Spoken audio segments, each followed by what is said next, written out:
Defence தரப்பில் இன்னும் ஏதேனும் சாட்சிகள் இருக்கிறதா? இல்லை யுவர் ஆனர். அப்படியானால் விவாதத்தை ஆரம்பிக்கலாம்.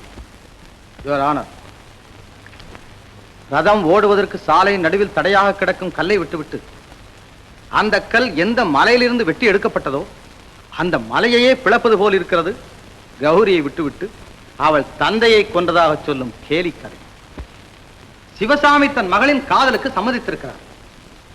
சரஸ்வதி அம்மாள் சம்மதிக்காத காரணத்தால் ஒரு கால் சிவசாமி வேண்டுமானால் இவர்களை கொலை செய்திருக்கலாமே தவிர இவர்கள் சிவசாமியை கொலை செய்வதற்கு நியாயமே இல்லை. இன்ஸ்பெக்டர் சாட்சியத்தின்படி அவர் பார்த்தது சரஸ்வதி அம்மாள் கத்தியை எடுத்ததைத்தான், குத்தியதை அல்ல. டாக்டர் கிருஷ்ணவேணி அம்மாளின் சாட்சியத்தின்படி ஆயுதத்தை பிடிக்கவே கை நடுங்குகின்ற சரஸ்வதி அம்மாள் சிவசாமியின் முதுகில் 3 அங்குல ஆழத்திற்கு பலமாக குத்தினார் என்றார். இது எப்படி நம்புவது? இவற்றையெல்லாம் பார்க்கும்போது சரஸ்வதி அம்மாள் இந்த கொலை செய்திருக்கவே முடியாது. அவர்கள் நிரபராதி.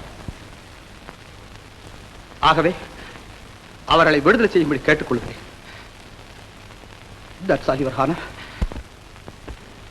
யுவரான, இன்ஸ்பெக்டரின் சாட்சியத்தின்படி சரஸ்வதி அம்மாளின் விருப்பத்திற்கு தடையாக இருந்தவர் சிவசாமி. அதனால் தான் அவர் சிவசாமியை கொலை செய்திருக்கிறார். சிவசாமியை கொலை செய்யும் போது அந்த காட்சியை கண்ணால் கண்டவர் இன்ஸ்பெக்டர் சந்திரசேகர்.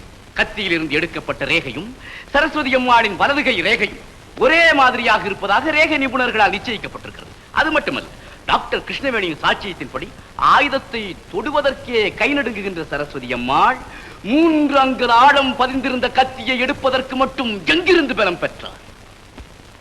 சரஸ்வதி அம்மாள் சிவசாமியை ஒருமுறை குத்திவிட்டு மீண்டும் குத்துவதற்காக கத்தியை எடுத்திருக்கிறார். அதை இன்ஸ்பெக்டர் பார்த்திருக்கிறார். கத்தி, கைரேகை, கல்யாண சம்பந்தப்பட்ட ஊர்ஜிதப்படுத்துகிறது. ஆகவே கிபிகோ 302வது செக்ஷன் படி இவருக்கு தண்டனை அளிக்க வேண்டும் என்று கேட்டுக்கொள்கிறேன். யுவர் ஆனர், பிராசிக்யூஷன் தரப்பிலே எழுப்பப்பட்ட சில சந்தேகங்களுக்கு விளக்கம் கூறி தெளிவாக்க நான் விரும்புகிறேன். முதலாவதாக, கத்தியிலே இருந்த ரேகையை பற்றி கூறப்பட்டது. சரஸ்வதி அம்மாள் கத்தி எடுத்திருக்கிறார்கள். ஆகவே அவர்களின் கைரேகை அதிலே படிந்ததில் ஆச்சரியமே இல்லை.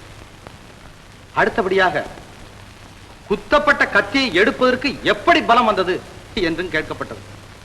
குத்துவதற்கு தேவையான பலம் எடுப்பதற்கு தேவையில்லை என்பது எல்லோருக்கும் தெரிந்த உண்மை. சரஸ்வதி அம்மாள் ஒரு டாக்டர். டாக்டருக்கு வேண்டியவர்கள், வேண்டாதவர்கள், விரோதிகள், நண்பர்கள் என்ற வித்தியாசமே இருக்க முடியாது.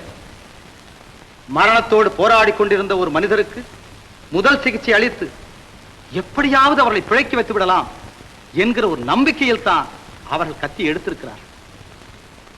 சந்தர்ப்ப சூழ்நிலை குணமுள்ள ஒரு தாயை குற்றவாளியாக்கி கூண்டிலே நிறுத்தி வைத்திருக்க. நான் மீண்டும் சொல்லுகிறேன், அவர்கள் நிரபராதி. ஆகவே அவர்களை விடுதலை செய்யும்படி கேட்டுக்கொள்கிறேன். இத்துடன் இந்த வழக்கை நான் ஒத்தி வைக்கிறேன். கௌரி, காரியத்தை கெடுத்துட்டு வந்து இங்க கன்னத்தில கை வச்சுட்டு உட்கார்ந்திருக்க. நான் எந்த காரியத்தை கெடுத்துட்டேன்? அதுக்குள்ள மறந்து போச்சா? புருஷனை பார்க்க கூடாது, அவனோட பேசக்கூடாதுங்கிற அர்த்தத்துல சரஸ்வதி அம்மா சொல்லி இருக்காமல்ல அப்படின்னு கோர்ட்ல உன்னை கோபால் மடக்கிறப்போ நீ ஆமான்னு அவனுக்கு சாதகமா சாட்சி சொல்லிட்டியே, சொல்லலாமா? இப்ப கூட சொல்றேன், அந்த அம்மா தான் அப்பாவை கொலை செஞ்சிருப்பாங்கன்னு. என்ன நிச்சயம்? ஓஹோ, புரியுது புரியுது. அவன் மேல இருக்கிற காதலுக்காக அந்த அம்மா கொலை செய்யலன்னு நீயே சாட்சி சொல்லுவ போல் இருக்க.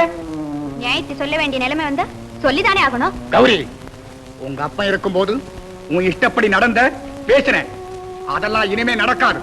நான் கிழிச்ச கோட்டை நீ தாண்ட முடியாது, தாண்டவும் கூடாது. மாமா, அதெல்லாம் நடக்காது. அப்பா செத்து போனதுனால நான் அனாதை ஆயிட்டேன்னு நினைச்சிட்டியா?